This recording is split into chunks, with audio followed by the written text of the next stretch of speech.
Merhaba, Burcu Koşar Vokal Stüdyo'ya hoş geldin. Vokal teknik analizleri yaptığım bu video serisinin bugünkü videosunda Türk Halk Müziği sanatçısı Münevver Özdemir'in vokal tekniğini inceleyeceğiz. Bilhassa uzun hava, Güneydoğu Anadolu bölgesindeki uzun havalara hakim olmak istiyorsanız, yöresel ağız öğrenmek istiyorsanız ve hançerinizle ilgili ipuçları kapmak istiyorsanız bu videoyu izlemenizi şiddetle tavsiye ediyorum ve hemen videoya başlıyorum o zaman.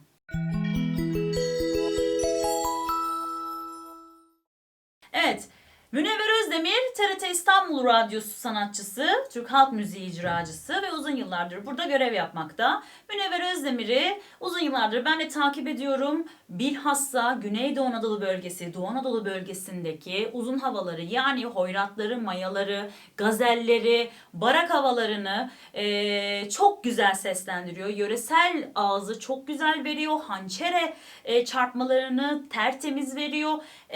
Kendisinden çok uzun hava öğrenmişliğim var konservatuar yıllarında. O yüzden Münevver Özdemir'i sizlerle tanıştırmak istedim. Eğer tanımıyorsanız, dinlemediyseniz çok büyük eksiklik arkadaşlar. Bilhassa dediğim gibi uzun hava çalışmalarını, performanslarını izlemenizi tavsiye ederim. Kendisi Urfalı ve İbrahim Tatlıses'in Münevver Özdemir'le ilgili şöyle bir deyişi var. Benim dişi versiyonum. Evet, kendisi zaten hemşeri de oldukları için birbirleriyle tabii ki tanışıyorlar ve benim dişi versiyonum demişliği de var Münevver Özdemir için. Çok da doğru söylüyor. Birazdan dinleyeceksiniz ve ne demek istediğimi çok iyi anlayacaksınız. Lafı çok uzattım. Hadi başlıyorum o zaman. Bakalım Münevver Özdemir Kınıfır Bendrenk olur türküsünde bizlere neler öğretecek?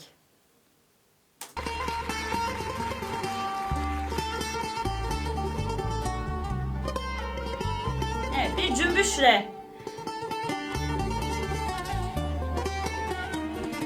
aranamaya başladı. Güneydoğu Anadolu bölgesinin vazgeçilmez enstrümanı.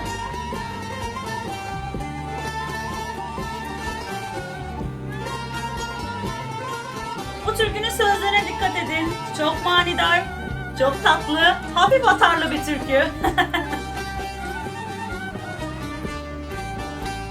Yar uzakta gözüm görmez gülüm ama uzadır elim yetmez. Nameye gel. Uzakta gözüm görmez Uzakta. ama uzadır elim yetmez. Hasretini çektim ama sözlerim çok çok çok dilim dönmez. Hasretini çektim ama sözlerim çok çok çok dilim dönmez. Kınafır bedrek olur, aşka düşen denk olur.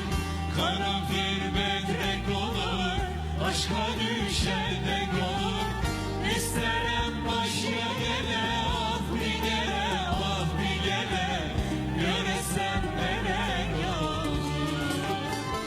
İsterim başya gele, Bildiğiniz atar var ya türküde. göresem melek olur. Evet, sözleri bol atarlı bir türkü. Hafif hafif böyle giydiriyor karşısındakine. Şimdi Münevver Özdemir dediğim gibi Urfalı ve bu yörenin vermiş olduğu bir fonetikle, ağızla aslında beraber ses biraz nazalda.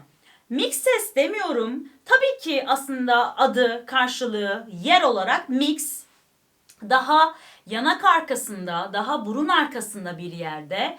Genize yakın bir mix yalnız bu. O yüzden nazal duyuluyor. Ama bunu hançere çarpmalarıyla o kadar güzel süslüyor ki biz onu bir Mabel Matiz gibi ya da bir Oğuzhan Koç gibi nazal duymuyoruz. Çünkü bir yandan gırtlak aa diye çarpmalarda bulunuyor. Şimdi Çok güzel burada yaptığı yöresel ağızın vermiş olduğu lezzet var. Mesela hasretini çektim ama diyor, diyor ama hani biz onu hasretini çektim gibi bir şey duyuyoruz. Ne dediği çok anlaşılmıyor. Burada bir yuvarlama söz konusu ve çok diye o o'ları göğüse doğal indirmiyor da geriye doğru bırakıyor. Çok diye bir geriye doğru bitiriş var. Bu şarkıcının yani vokal tekniğinin eksikliği olarak düşünebilirsiniz, tarzı olarak düşünebilirsiniz. Düşünebilirsiniz. Çok sıkıntı değil ama ben dinlediğimde rahatsız oluyor muyum? Çok olmuyorum doğrusu. Çünkü burada gerçekten yani bir nasıl söyleyebilirim? Bir stil var, bir duruş var, bir yorum var. O yüzden beni buradaki o'nun geriye gidişi rahatsız etmiyor. Ama vokal olarak yani teknik olarak doğru mu? Hayır değil. Çene biraz yukarıda farkındaysanız. Boyun biraz gergin. Bu sesin de yine nazala gittiğinin işareti. Ve İnanılmaz böyle aslında sert K'ler duyuyoruz. Çektim ama böyle sert K'ler var burada. İçinde biraz H olan. Yine dediğim gibi Urfa yöresi, Güneydoğu Anadolu bölgesinde çok fazla kullanılan fonasyon şekilleri bunlar. Ağızlar diyoruz buna halk müziğinde. Ben Münevver Özdemir'den çok uzun hava geçtim. Özellikle gazel geçtim. O yüzden hani onun ağzına çok hakimim. Bana hiç rahatsızlık vermiyor. Bilmiyorum sizler dinlediğinizde nasıl yorumlarda bulunacaksınız ama dediğim gibi eğer uzun hava söylüyorsanız, halk müziğiyle ilgileniyorsanız Münevver Özdemir'den öğreneceğiniz çok şey var arkadaşlar. Ve ikinci kıtaya geçmek için başlıyorum.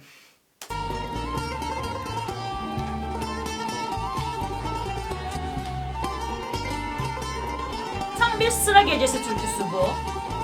Bol alkışlı. Böyle şehrik dediğimiz. Çok da güzel bir melodisi var. Çünkü böyle tatlı, küçük ama çok tatlı bir melodisi var.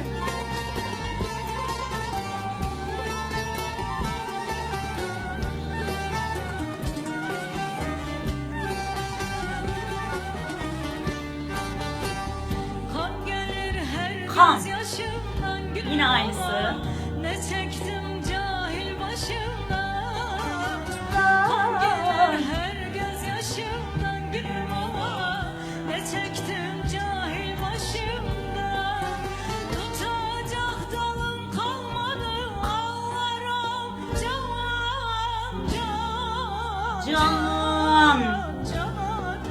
Hepsi yöresel bir ağız arkadaşlar.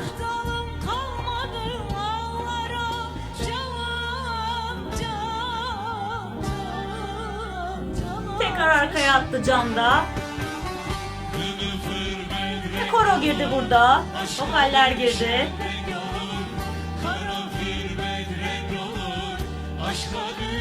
Sözlere bakın ya.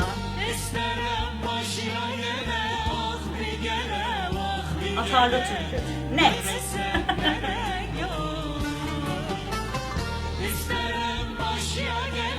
Başıya gele.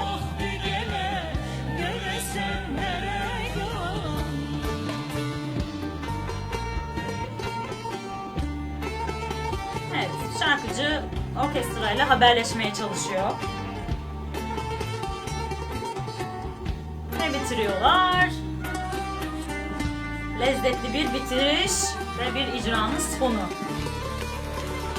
Allah, bol nameli bitti yine. Evet. Yine aynı aslında özellikler var. Can. Arkaya doğru bir atış var ağları. Ve K'larda fark ettiyseniz kan gelir, kan gelir. Yani şöyle kan gelir her gözyaşımdan gülüm aman değil. Kan gelir Gelirin yani İstanbul'daki tam Türkçe e'si değil bu. Yani İstanbul ağzındaki demek istiyorum. Değil de biraz daha böyle yani sert demek istiyorum. Kaba demek istemiyorum burada. Yanlış anlaşılır diye. Hafif sert bir yani. Kan gelir her gözyaşımdan gülüm aman. Hep buralarda çarpma var. Hep hançere var burada. Ve bunlar önemli aslında karakteristik özellikler halk müziğinde, bu yörede. Ve yine bazı aslında özellikleri değerlendireceksek şöyle şeyler yapıyor. Can yaparken o A'yı da kapatıyor. Yani hani can diye gitmiyor da o A'yı ığlaştırarak, hani arkaya atıyor, onun haricinde ığlaştırarak yapıyor. Biraz böyle kepçeleme, can gibi böyle bir hafif kepçeleme durumu var. Dediğim gibi artılarını alın, eksilerini yorumcuya bırakın. Bu sonuçta herkesin tekniği farklı, herkesin işte hani diyoruz ya, yoğurt yeme şekli farklı. Halk müziği söyleyenler için ama yine de çok doğru bir kaynak, çok güzel bir yorum. Bence değerlendirin ve hani kendinize önemli çıkarımlarda bulunun diyorum arkadaşlar. Evet, burada söyleyeceklerim bitiyor. Eğer Münevver Özdemir'i ilk defa dinlediyseniz sizi onunla tanıştırdığım için ne mutlu bana. Videonun bu kısmına kadar eğer dinlediysen, izlediysen lütfen abone olmayı unutma. Videoyu beğenmeyi ve kanala abone olmayı unutmayın arkadaşlar. Kendinize ve sesinize çok iyi bakın. Eğer istediğiniz bir analiz varsa videonun altına yorum olarak bırakabilirsiniz. Başka bir videoda görüşmek dileğiyle. Hoşça kalın. Sevgiler.